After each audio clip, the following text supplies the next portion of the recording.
Let's carry on with the top business stories and go to Indonesia, where the social media app TikTok has struck a joint venture deal with the tech giant GoTo to restart its online shopping business in the country. The firm, owned by China's Bytedance, plans to invest over $1.5 billion in Indonesia's biggest e-commerce platform.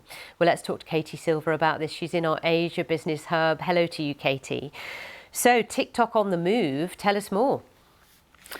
That's right. And for TikTok, or that parent company Bytedance that you mentioned, it's basically something of a recovery plan. They already were operating in Indonesia, but they faced regulatory hurdles back in September, October.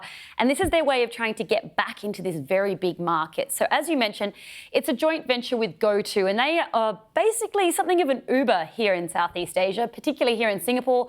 We use them for ride hailing, but in Indonesia, they have a very big, fast growing market and operation when it comes to both food and grocery deliveries. So Indonesia, as I say, it's the largest retail market here in Southeast Asia, a huge dollar potential that TikTok wants a piece of. So as part of this deal, $1.5 billion, they'll get a 3/4 stake in this platform that's going to run on the app. And as I mentioned, those regulatory hurdles, basically we saw in September, Jakarta choosing to ban any social media companies from having any direct payments or taking any direct payments for any e-commerce transactions. It was seen as quite protectionist, particularly to both protect the likes of GoTo, big e-commerce giants that have started and grown in Indonesia, as well as the small and medium enterprises that sell on these platforms. We understand this deal is likely to be approved. And as I say, Indonesia, a huge market, almost 300 million people.